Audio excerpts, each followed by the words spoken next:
In today's Eye on Money, Macy's, America's largest department store company, is trying to end a years-long slump by closing 125 low-performing stores and slashing corporate jobs. The company announced yesterday that it will close about a fifth of its locations over the next 3 years.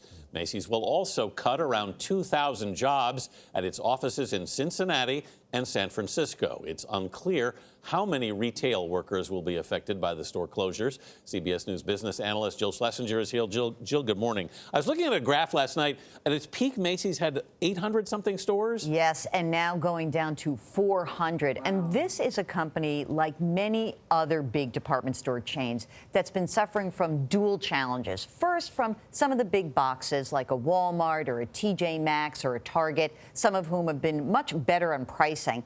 And then the advent of online shopping and Amazon. And it's really startling to look at one particular graph that I saw also, which is the stock price of Macy's over the last 5 years versus the stock price of Amazon.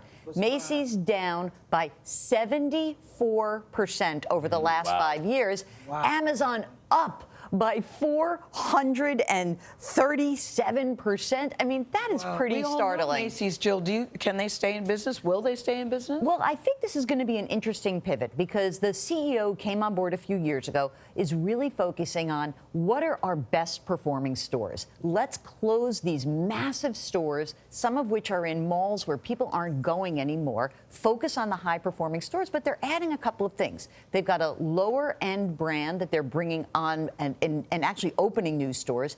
They're going to try something else. Smaller stores, about a tenth of the size of the current Macy's store, and see if they can put them not necessarily in a big, massive mall, indoor mall, but maybe in a strip mall where more people seem to be shopping and opening their wallets a bit. So is this another sign of the broader death of traditional retail? And what does it mean for the thousands of people who work in that industry, whether it's on the front lines or in the offices? Let me start with what's going to happen to the people who work there. It's a terrible thing when these stores close because a lot of these people who love being salespeople need to find jobs. These are not people who are necessarily going to go into a warehouse and start packing for one of the big online retailers. Hopefully they do find jobs in other sales locations because sales is sales. It's a great skill to have. So I'm hopeful that they can move over. Yeah. As far as, that's really tough to say.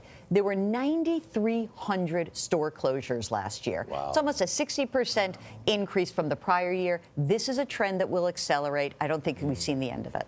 Oh, I'm still holding on to the mall and losing that battle. I love a good mall. I actually have seen you walking around the mall. You'll be there alone. Very good, John. Jill, thank you.